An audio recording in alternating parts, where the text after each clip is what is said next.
Eu achei que minha mãe estava destruindo o nosso lar. Mas quando descobri o que o meu pai fazia por trás de tudo, percebi que a verdade era muito mais suja do que parecia.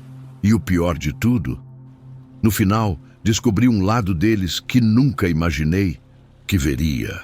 Havia uma paz esquisita naquela casa. E o narrador aqui, que já viu muita coisa por essas esquinas da vida, sabe que paz demais, sem motivo aparente, costuma vir acompanhada de um furacão estacionado logo ali na esquina. O protagonista dessa história, vamos chamá-lo de Vinícius, porque todo mundo conhece um Vinícius. Tinha 23 anos, morava com os pais e carregava no rosto aquela expressão, típica de quem sente que algo está estranho, mas não tem certeza se é intuição ou paranoia causada por excesso de cafeína. Ele sempre considerou a mãe o pilar da moral e dos bons costumes da casa. Daquelas que lavavam roupa com sabão em pedra e culpa cristã, sabe? Já o pai... Bom, o pai era aquele sujeito meio ausente, sempre com uma desculpa nova para chegar tarde. Reunião, trânsito, pneu furado e, uma vez, um gato que travou o elevador. Essa foi inédita, admito.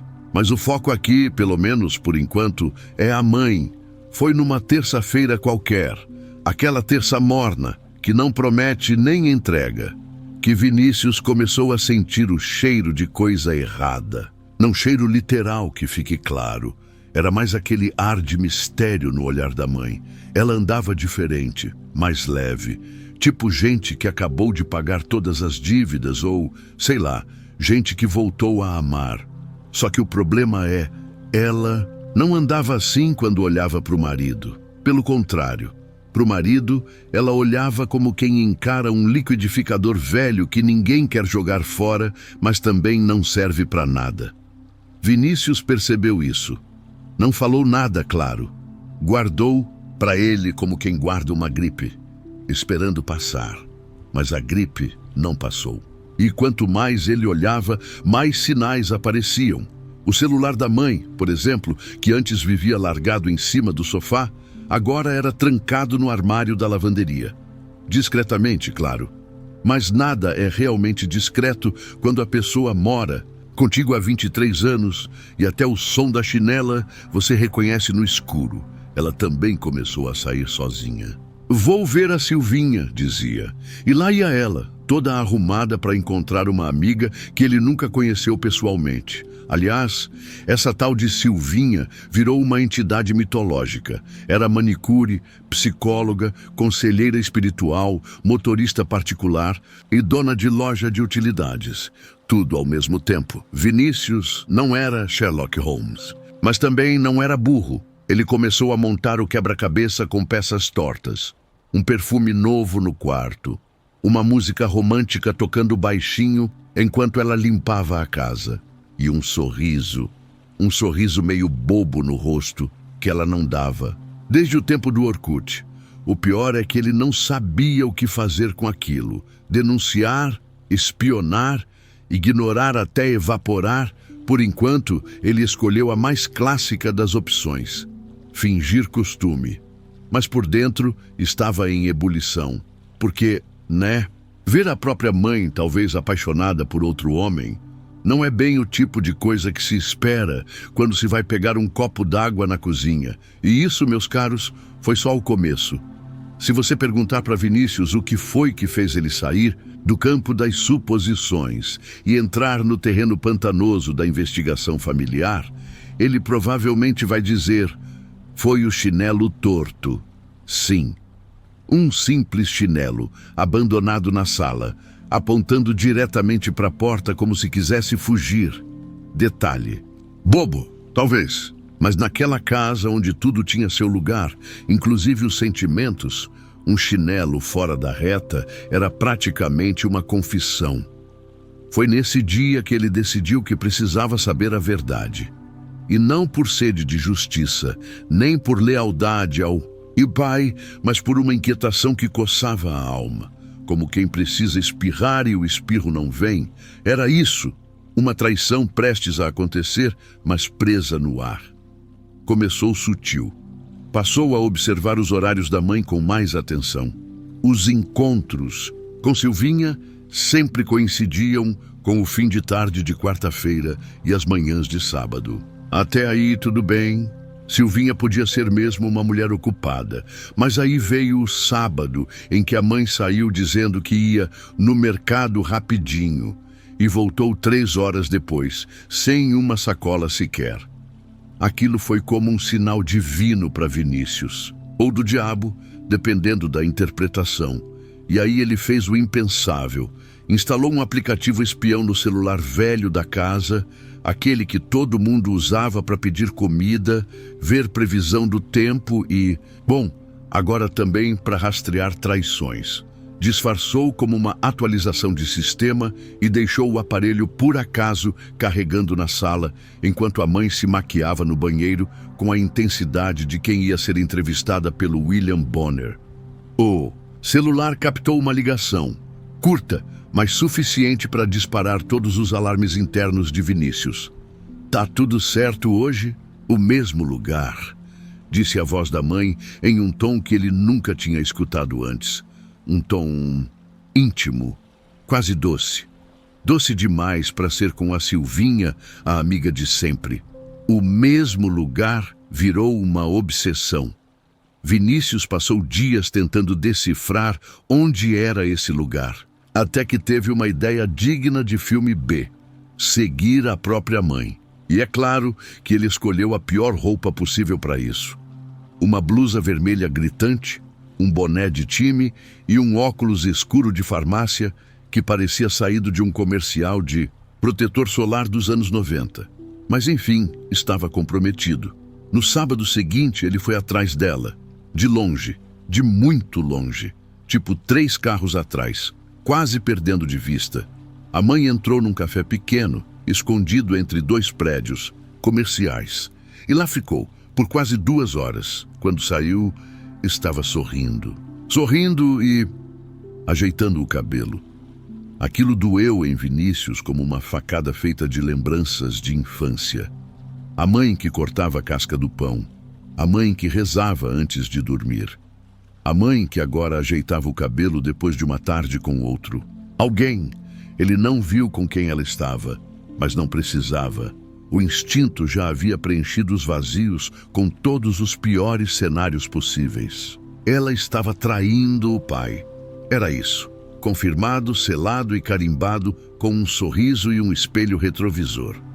Na volta para casa, Vinícius sentou na cama e encarou o ventilador de teto como se esperasse que ele soprasse alguma resposta. Não sabia. Se contava para o pai. Se confrontava a mãe. Se ligava para Silvinha e perguntava se ela existia mesmo.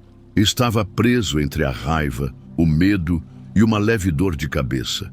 Mas o que ele não sabia, e o narrador aqui já sabe, porque sempre sabe, é que essa história ainda tinha muito chão pela frente e que o vilão da vez estava prestes a ganhar um rival à altura. Ou talvez até pior. Vinícius passou os dias seguintes como quem vive numa peça de teatro onde só ele sabe que está atuando. Olhava para a mãe e sentia uma mistura de raiva, tristeza e aquele velho clichê do nunca. Imaginei isso vindo de você. Olhava para o pai e via a vítima, ou pelo menos achava que via. A culpa começou a fazer ninho. Ele pensava em contar, abrir o jogo, jogar a bomba no colo do pai e dizer: "Tá vendo? É por isso que a mãe parou de rir das tuas piadas ruins." Mas sempre que pensava em falar, a garganta travava, como se a verdade fosse uma bola de tênis enfiada ali no meio do peito. Até que um dia, durante um almoço completamente comum, frango assado, arroz e silêncio, o pai deixou o celular em cima da mesa e saiu da sala para pegar um copo d'água. Uma cena banal, cotidiana e com cheiro de oportunidade. Vinícius encarou aquele celular como quem encara uma porta proibida. Sabia que não devia, que não era certo, mas vamos ser honestos. Certo é um conceito muito flexível quando se vive dentro de um furacão emocional. Pegou o aparelho, digitou o código, que ele sabia, claro, porque o pai usava a data do próprio nascimento como senha, o que é basicamente um convite para bisbilhoteiros. E ali, meus amigos, foi onde a narrativa começou a entortar. A caixa de entrada estava limpa. Limpa até demais. Tipo geladeira de solteiro. Mas nas fotos, tinha coisa. Tinha coisa. Nada explícito, não se anime. Mas existiam selfies com mulheres que definitivamente não eram sua mãe. Algumas antigas, outras recentes. E uma delas tirada no mesmo café em que a mãe tinha ido semanas antes. Sim, o mesmo lugar, coincidência? Talvez, mas o mundo não costuma funcionar com esse nível de ironia gratuita. Vinícius fechou o celular com o coração disparado, como se tivesse aberto um armário e encontrado uma segunda. Realidade. Aquilo não era mais sobre uma traição isolada. Era um campo minado de hipocrisias familiares. Ele olhou para o pai quando ele voltou com o copo d'água e viu nada. Nada além do mesmo homem de sempre. Camisa polo, calvície avançando. E aquele jeito de quem acha que entende o mundo só porque já pagou carnê da Casas Bahia no boleto.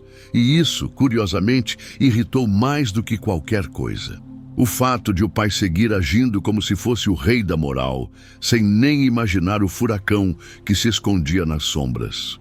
Vinícius não sabia mais quem estava certo, quem era o vilão, quem era o traído, ou se todo mundo ali era só uma variação de culpado com rosto de gente comum.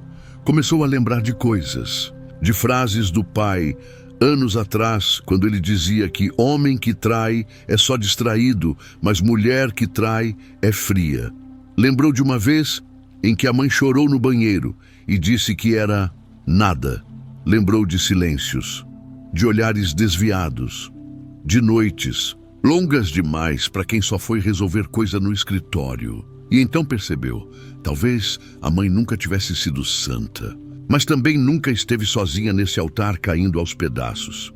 Foi nessa semana que Vinícius passou a dormir mal, muito mal. A consciência pesava. E pior que a dúvida era a certeza. A família dele era um castelo bonito visto de longe, mas todo rachado por dentro. E ele estava no meio, segurando 2 segredos que não pediu para guardar. Mas segredos não são eternos. E aquele lar morno e silencioso estava prestes a explodir. A verdade, quando resolve dar as caras, não faz cerimônia. Ela aparece sem avisar, derruba o tapete da sala e pergunta onde é que guardaram a bagunça. Vinícius, já sufocado entre segredos e silêncios, viu o momento chegar sem pedir licença. Estava na sala, fingindo prestar atenção em qualquer coisa que passava na TV, enquanto a realidade se preparava para invadir. A mãe cruzou o corredor, vestida como quem tinha um encontro marcado com alguém que não atendia por marido. O pai, do outro lado da casa, trancado no quarto, falando baixo no telefone e rindo. Rindo daquele jeito que a gente só ri quando esquece que tem gente prestando atenção. Foi nesse cenário que Vinícius fez a pergunta, sem mais enrolação.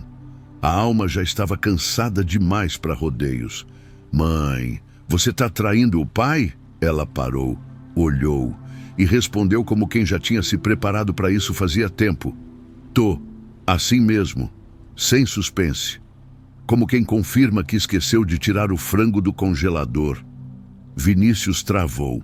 A resposta veio com tanta naturalidade que doeu mais do que qualquer mentira. Você fala como se fosse normal. A mãe sentou ao lado dele, ajeitou a saia e, com um suspiro que parecia ter décadas de acúmulo, disse: Teu pai me trai há anos. Eu só me cansei de fingir que não sabia. E como se fosse roteiro de filme, dos ruins inclusive, o pai apareceu na porta. Que conversa é essa? A mãe não hesitou. Ele sabe. E eu também. O pai, por um instante, tentou manter a pose. Mas o susto estava no rosto. Aquela expressão de quem nunca esperou que os segredos tivessem eco. Vinícius encarou os dois. Sentiu um peso estranho, como se estivesse envelhecendo 10 anos em 10 segundos. E soltou, sem alterar a voz. Vocês merecem um ao outro. Depois, foi para o quarto. Trancou a porta ligou o ventilador e deixou o barulho ocupar o espaço onde antes havia confiança. A briga que veio depois foi quase silenciosa, daquelas conversas que machucam mais pelo tom contido do que pelo volume. Nenhum prato voou, mas palavras pesadas se arrastaram pelo chão como móveis velhos sendo empurrados. E no meio daquele caos calmo, Vinícius encarou o teto e ficou pensando: e se fosse você no lugar dele? Se descobrisse que sua mãe trai e seu pai também, contaria tudo? Ficaria quieto? Sairia de casa? Ou fingiria que não viu como eles fingiram por anos? Pensa bem, porque às vezes a pior parte de guardar um segredo é descobrir que todo mundo na casa já sabe dele. E só você ainda achava que podia consertar as coisas. E no meio daquele caos calmo, Vinícius se deitou, encarou o teto e ficou pensando. Não em como consertar a situação, porque já estava claro que não havia cola suficiente no mundo para remendar aquilo, mas em como é que se chega nesse ponto, como é que duas pessoas que um dia juraram amor eterno acabam virando colegas de quarto que fingem não notar o cheiro de queimado saindo da panela do casamento. E pior, como é que ele, o filho no meio disso tudo, virou espectador de uma novela sem mocinhos? E aí, ouvinte, deixa eu te perguntar, mas sem pressa, e se fosse você no lugar do Vinícius? Descobre que sua mãe está traindo. Depois, descobre que seu pai também. E não é que se vingou, não. Ele já fazia isso antes, quietinho, como quem joga sujeira para debaixo do tapete e senta em cima. Você contaria para um dos dois? Você jogaria tudo na mesa e deixaria a briga acontecer? Custe o que custar, ou faria como muita gente faz por aí? Fingir que não viu porque dá menos trabalho? Difícil, né? É que a verdade, apesar de nobre, costuma vir acompanhada de confusão, choro, mudança de planos e gente magoada tentando manter o rosto firme no café da manhã. E o Vinícius agora sabia exatamente como era isso, porque às vezes o mais difícil não é lidar com o erro dos outros, é perceber que todo mundo ali aprendeu a conviver com ele como se fosse só mais um móvel da casa, empoeirado, feio, fora de lugar, mas ali, sempre ali, depois do barulho, veio o silêncio. Mas não aquele silêncio de paz, de quem resolveu as coisas e vai dormir de consciência limpa. Não, era um silêncio denso, desconfortável, um silêncio que fazia barulho, o tipo que transforma cada colher batendo no prato num soco emocional. Vinícius acordou no dia seguinte com a sensação de que tinha dormido no meio de um terremoto, e de certa forma era isso mesmo. Só que os escombros não estavam no chão. Estavam no jeito como os pais se olhavam, ou melhor, no jeito como não se olhavam. O pai estava na cozinha, mexendo no café como se a vida dependesse disso. A mãe cortava pão com a frieza de um açougueiro experiente. E entre os dois, Vinícius, com a cara de quem foi promovido de filho para mediador de guerra civil doméstica. Nenhum dos três comentou nada. Não se falou de traição, de culpa, de telefonema no corredor ou vestido antigo. Só o básico. Um bom dia protocolar, uma passada de manteiga e o som distante de um jornal na TV que ninguém realmente assistia. E esse, meus amigos, é o problema dos segredos revelados. Eles não desaparecem. Eles só passam a morar ali junto com vocês, ocupando a cadeira vazia da mesa. Nos dias seguintes, nada aconteceu. E ao mesmo tempo, tudo continuou acontecendo.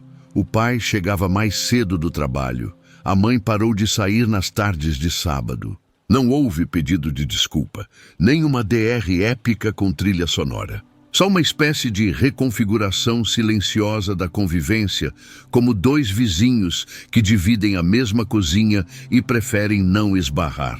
Vinícius observava tudo e pensava: é isso?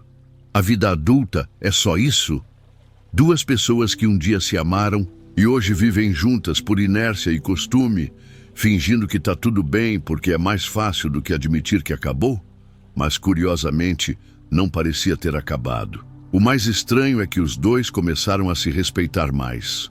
Não com carinho, mas com aquela cordialidade que você oferece a alguém que sabe demais sobre você. Como dois jogadores de pôquer que decidiram parar de blefar e só empurram as fichas devagar, um de frente para o outro. E foi nessa atmosfera esquisita, nesse clima de fim de festa, que Vinícius começou a se perguntar se talvez o amor na vida real não fosse aquela coisa arrebatadora dos filmes. Talvez fosse isso aí, um tipo de sobrevivência emocional, onde duas pessoas aceitam que são falhas, que mentiram, que se machucaram, mas ainda assim não foram embora, não por apego, mas por algo que talvez seja até mais forte que o amor, a convivência compartilhada com as falhas alheias. E aí, mais uma vez, o narrador deixa no ar, sem pressa. Será que todo mundo, no fim das contas, só aprende a conviver com a parte feia do outro? E se isso for secretamente o que mantém os casamentos de pé? Vinícius não tinha essa resposta, mas naquela casa, onde o silêncio agora era o som mais alto de todos, parecia que, de algum jeito, torto, as coisas estavam se estabilizando, não resolvidas, mas suportadas. Foi numa manhã qualquer, daquelas sem evento, sem feriado, sem nada, só mais uma terça-feira com gosto de pão amanhecido e café já frio. Vinícius acordou com o som do portão batendo. Olhou pela janela e viu a mãe chegando da feira com 2 sacolas. E o pai, coisa rara, foi até lá fora ajudar. Nenhum dos dois falou muito, mas tinham algo no rosto. Não era sorriso, mas também não era aquela carranca de dias anteriores. Era outra coisa. Uma espécie de calma. Nas semanas que se seguiram, pequenos gestos começaram a acontecer. O pai passou a fazer o café antes dela levantar. A mãe deixou de sair com desculpas mal contadas. Começaram a comer juntos na mesma hora, dividir o cobertor no sofá, comentar sobre séries antigas, coisas pequenas, coisas que, para quem vê, de fora, não significam nada, mas para quem já viu tudo desmoronar, são tijolos de volta no lugar. Vinícius observava de longe, primeiro com desconfiança, depois com curiosidade, até que um dia viu os dois rindo juntos. De verdade. O tipo de riso que vem sem ensaio. Ele estava na cozinha e ouviu. Um riso bobo, solto, leve, e percebeu. Fazia anos que não ouvia os dois rindo assim. E não foi milagre. Não teve pedido de desculpas cinematográfico, nem juras renovadas embaixo da chuva. Teve só tempo, um silêncio respeitado, uma convivência reconstruída. E talvez o mais importante, o reconhecimento mútuo da própria humanidade. Porque no fim, os dois sabiam exatamente quem o outro era. Sabiam das falhas, dos deslizes, das mágoas antigas. Mas mesmo assim, ou talvez por causa disso, começaram a se olhar diferente, não mais como marido e mulher idealizados, mas como dois adultos que erraram, se afastaram e resolveram tentar se encontrar de novo, sem prometer nada, só ficando ali, um do lado do outro. E com o tempo, aquilo que parecia ter morrido começou a dar sinais de vida. O carinho voltou, depois o respeito. E por fim, o amor. Um amor diferente do primeiro, sem juventude, sem ilusões, mas muito mais forte, porque agora era amor com cicatriz, amor que já caiu, que já sangrou e decidiu ficar mesmo assim. Vinícius demorou para entender. Mas um dia, sentado à mesa com os dois, comendo em silêncio enquanto a mãe cortava um pedaço do pão para o pai, ele percebeu, eles se amam. Não daquele jeito de filme, mas daquele jeito que dura. E se você me perguntar agora, no fim dessa história, se existe chance de recomeço depois da mentira, da raiva e do desgaste, bom, eu não sou poeta, nem conselheiro amoroso. Mas às vezes, quando duas pessoas se encaram sem máscaras e ainda assim decidem ficar, isso diz mais sobre o amor do que qualquer aliança. E foi assim, meus caros, que Vinícius entendeu que nem toda guerra termina. em separação. Às vezes termina em silêncio e depois em paz. Uma paz torta, cansada, mas real. Os pais dele, bom, eles continuaram ali, se olhando com menos ilusão, mas com mais verdade. E o amor, aquele que parecia morto, enterrado, e com a lápide já colocada, reapareceu. Frágil, meio remendado, mas de pé. E Vinícius, ele cresceu, não no RG, mas por dentro. Descobriu que gente adulta erra, trai, mente e às vezes ama de novo mesmo assim. E você aí do outro lado, tá acordado ainda? Se tiver, parabéns, você sobreviveu a mais uma história onde a moral é meio nebulosa e o final é o que deu para ter. Mas se já tiver dormido, melhor ainda. É para isso que a gente conta essas histórias. Com um ritmo meio lento, uma voz meio cansada e personagens que parecem saídos da rua de baixo. Porque no fundo, todo mundo conhece um Vinícius, ou um pai que esconde coisa, ou uma mãe que se cansou. A diferença é que aqui a gente contou tudo como quem cochicha no sofá, antes de apagar com o controle remoto na mão. Até a próxima história, ou até o próximo sono. Até mais.